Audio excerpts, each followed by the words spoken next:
first argument is that the poor are currently stripped. They give this entire Dr. Seuss quote, and while definitely a beautiful quote, the fact of the matter is that they indefinitely concede to the con case at this point.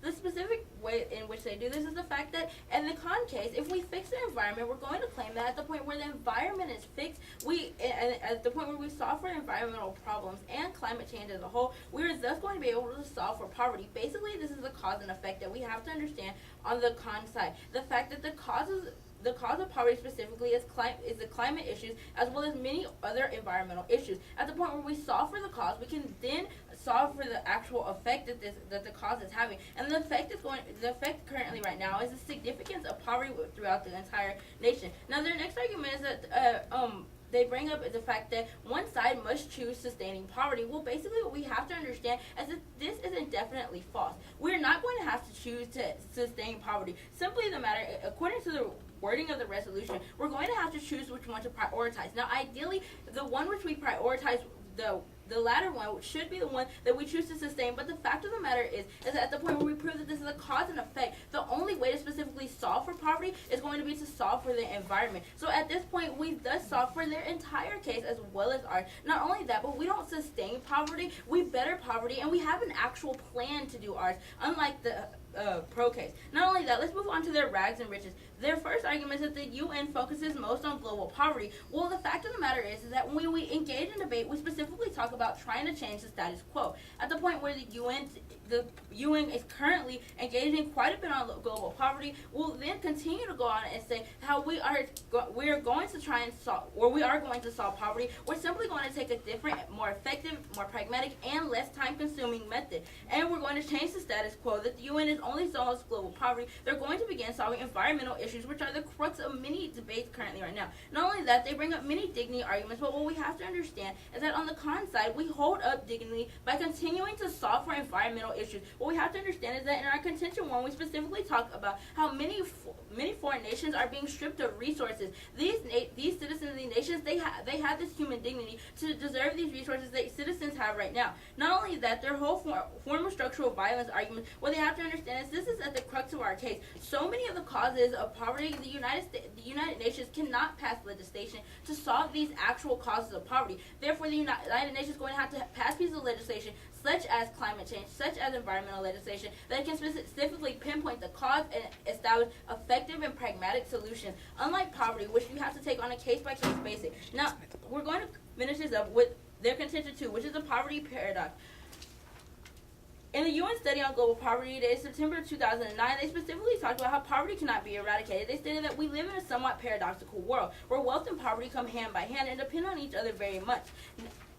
And poverty cannot specifically be eliminated. The only way we're going to be able to reduce poverty, though, is going to be to specifically take a step in the right direction, which can only occur through solving for environmental destruction. Now, finally, they bring up the argument that the UN doesn't have to solve poverty, but it has to prioritize. But what we specifically have to understand is that the UN has to solve. The UN's ultimate goal is going to be both to solve issues that are serving as major concerns to the citizens of the countries of the member nations that are part of the UN. At the point where climate change is definitely at the top of their list, as well as poverty, the UN is going to have to take steps in both directions. The only step they're going to be able to take first, though, is going to be to solve environmental destruction, and as a result, we're going to thus solve for poverty. So when considering our case, you have to consider the most precious part, which is the fact that our case takes a pragmatic, less time-consuming, and more effective method to solving for poverty and climate change.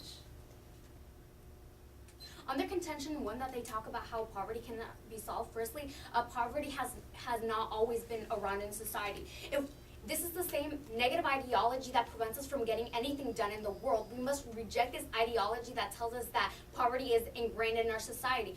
Then they go on to talk about how there are a lot of causes for poverty, such as laziness. Surely you know that poverty is an economic issue and not just a matter of people being lazy. Second of all, we tell you how we have not been able to solve poverty because the UN has not launched such a big-scale project trying to combat poverty, and it is essential for setting a world precedent that poverty is a big issue and that we must stop it. Third of all, we tell you in the pro case that it is not the UN, the resolution indicates that not that we prove that we must solve poverty, but that poverty must be prioritized over climate change. On their second contention, we tell you that they say that solving climate is the most pragmatic thing, but logically speaking, you cannot control the weather. You cannot control climate change. You can pass pieces of legislation to attempt to protect the environment, but the resolution does not mandate for that. It mandates for climate change. That's something that cannot be done. Second of all, global warming is still a very debatable issue. Thirdly, we don't even know if climate change is something that we can even control. We don't even know if global warming is man-made. Fourth of all, we cannot negate the resolution. They cannot negate the resolution as they are only proving that that the UN should engage in policies to try to protect the environment, but they in no way prove how the UN can affect climate change. Now on to the pro case. On the first contention, they claim that climate change causes poverty, and she goes on to a tangent talking about this, but she gives you absolutely no warrant. How is it that climate change causes poverty? I, however, can prove to you how poverty causes environmental issues. Please take into consideration our evidence from the pro case that tells you specifically that in the Millennium Report that 80% of the poor cause CO2 emissions in sub-Saharan Africa. This makes it clear that the only way to cause any sort of impact on the way that we handle the environment, we must first solve for the issue of poverty. Second, continue extending the second contention that we talk about, how which is the poverty paradox, which tells you specifically that we must first solve for poverty in order to do anything for the environment. They continue to tell you how climate change is the most pragmatic thing, but until they are able to prove that climate change is something that we can even control, you have to default to the pro. By the end of this debate round, 531 children would have died. I urge you to vote for the pro. Basically, so my first question is, you talk about how poverty has already been around and how we can't reduce it by that, and you talk about how we have to reject this ideology, but why should we reject an ideology when it's clearly a reality? No, I was rejecting the notion that poverty is something that has always been around in our culture. It hasn't always been something that's been around in our culture. It is, or it hasn't? No, it hasn't. It's not. And it was also a rebuttal to what you said, that we have to accept that it's something that's ingrained in our culture. And I said that we have to reject this ideology, because if not, we will not get anything done, because we will merely accept all the world's problems as something that's ingrained in our society, and we will lose our power as transformers of the world. How many people have died from climate change? We don't have a specific number. Okay, what is the time frame for any impacts that we might see for climate change?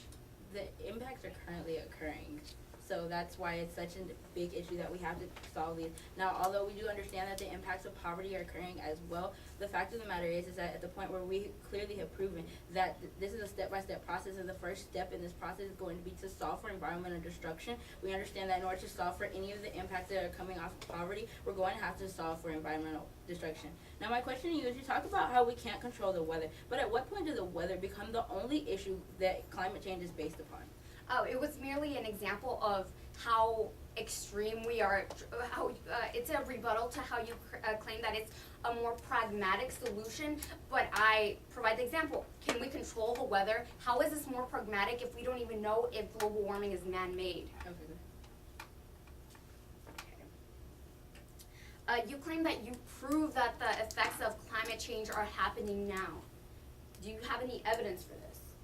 Basically, actually, yes, we do. You can look towards our first contention. Our first contention specifically talks about the effects of climate change and about the specific effect that climate change has had on actual environmental destruction, and how that's such a major issue, because the environment, and we actually talk about how in, I believe it's Thailand, so they're suffering, they believe that they're suffering from such big hurricanes as a result of the deforestation of Thailand. So since that's such the major issue, and that's going to be the biggest climate change issue that's coming out of our case, that is definitely going to be a significant weighing